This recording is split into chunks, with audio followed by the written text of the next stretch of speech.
Okay, trying something new today. I wrote some notes about what I wanted to talk about, just so I didn't lose my whole train of thought, because a lot of times when I get down rabbit holes, I forget the original point I was trying to make. And so far, my stuff hasn't been long enough to get way off the reservation. But if I start to get into anything more complicated, then it's anybody's guess as to whether I'll be able to stay organized. This is new territory. But I have to learn different skills. Anyway, so I'm trying this. So, what I was thinking about today was what I want to call literary apologetics. And I made a short about Bible shapes.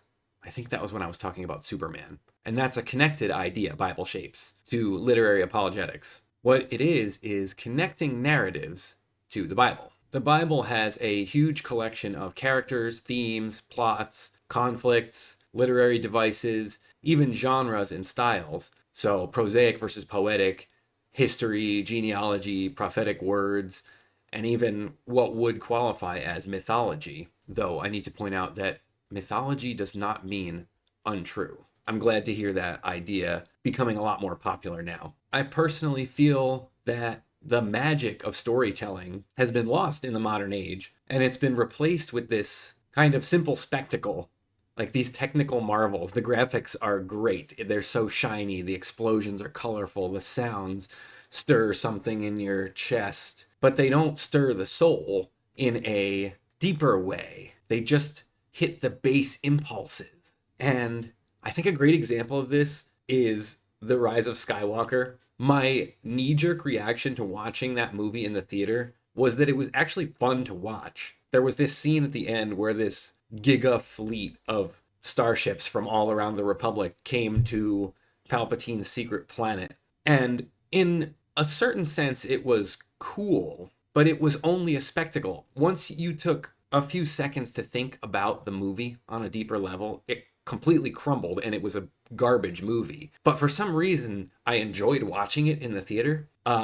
Suffice it to say, I fell into the junk food trap of movies in the 2010s. Kind of regret that. The same thing happened with video games. Oh man, am I going to have to talk about what happened to video games? Anyway, see, the stories that stand the test of time, they have deeper literary connections to much older stories. And those are the kind of stories that stir the soul in that deep way and inspire us in our real physical lives to live larger lives, to step out of the mundane. They actually inspire that. I watched Interstellar a few months ago, and that movie was critically and popularly acclaimed, and I loved it. It was rich with biblical themes and symbolism. Oh man, is that going to be a video? Why do I do this to myself? The new Superman movie had some as well. I made a short about that after I watched it, so I'm not going to rehash that. Other stories like Star Wars, The Matrix, Harry Potter, Lord of the Rings, lots of stories. They're full of ancient literary devices. Oh, Godzilla Minus One. That movie, so good. And it's got biblical stuff in it. You know it does. But all these stories show these facets, these glimpses of deeper truths, and none of them can tell the complete story, but all of them in various ways pay homage to the myth of myths. You know, King of Kings, Lord of Lords, the myth is the myth of myths, you see. And I know a common question is, but why the Bible? Why not any of the other ancient philosophies we have access to? And I'll be honest, I haven't studied those, and that is a fair and good question. And the response that I have is one of my favorite underrated biblical prophecies, which is from the end of Psalm 22. So usually the beginning is cited because Jesus quotes it on the cross, and many argue it depicts or predicts a crucifixion before crucifixion was invented. But at the end, it says something really interesting. It says, "All the ends of the earth will remember and turn to Adonai. All the families of the nations will bow down before you, for kingship belongs to Adonai. He rules the nations. All who prosper on earth will eat and bow down. All those who go down to the dust will kneel before him, even the one who cannot preserve his life. Their descendants will serve him. The next generation will be told about Adonai. They will come and declare his righteousness to a people yet to be born. They will declare what he has done." That was written around 900 BC. I don't know exactly when, that's close enough. And the question is,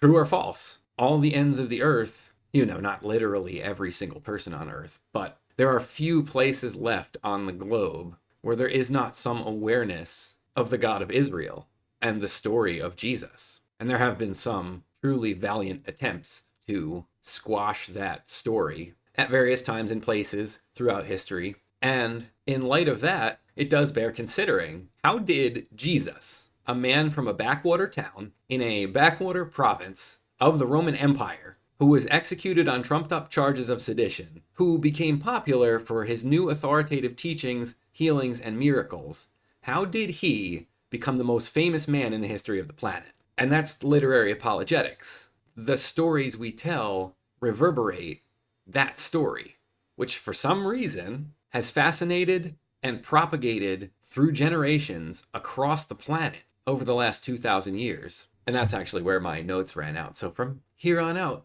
I am freestyling. Basically, the answer to the question why the Bible for me is because the Bible has the ring of truth. It's got all of these stories that resonate and depict all of the complexity of being a human that we keep retelling and remixing. And there's nothing actually wrong with any of that either. Retelling and remixing is great. That's part of the human creative spirit. That's part of what it is to be made in the image of God. That's one of the ways that I think God receives glory from us, because I believe in the concept of all truth is God's truth. That means that even a story that's not intended to be about God or in service to God contains something that reflects truth. And I fear that argument can be taken to excuse heinous things. And I just want to be clear that there are boundaries. There's always boundaries on things. Principles have boundaries. But I mean, for any genuine artistic endeavor, it's going to contain some truth that is reflective of God's truth. That is literary apologetics.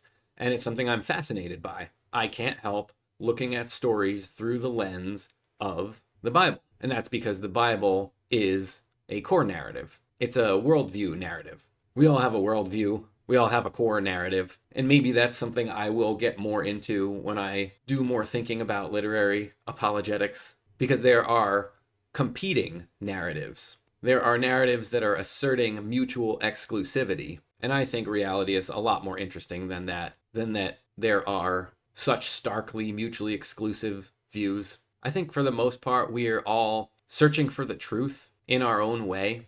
And there are a lot of ways that the truth can be expressed out. In other words, it's possible to find God's glory in all kinds of interesting places if you just know where to look. And using the Bible as a core framing device makes those jump out so much more. And that's how I really like to take in stories nowadays, is with that Bible shape filtering, that literary apologetics filtering. Basically, what I want to help people understand is that the story of our cosmos is that it's ultimately safe. It's governed. There's a good ruler in charge. And the way that you can know that is that we have this story of Jesus, the Son of God, who came and died to set things right. And for some reason, which the Bible itself would claim is a sort of spiritual blindness by the forces of evil, but for some reason, a lot of us just don't want that story to be true, even though we reflect it so many times.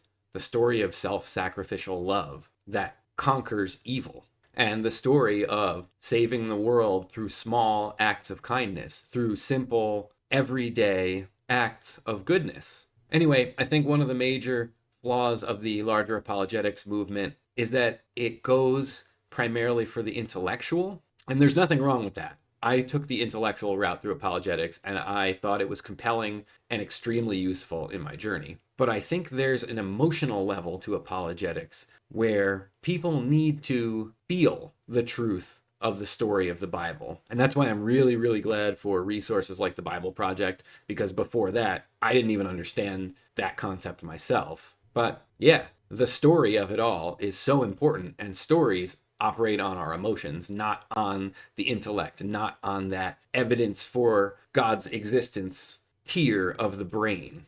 Anyway, I think that's the direction I'm going to be going, trying to look at different stories as tools of literary apologetics, because I think that's cool. I love stories. I'm a story nerd. Maybe tvtropes.org cooked my brain. I don't know. That's all I've got for now.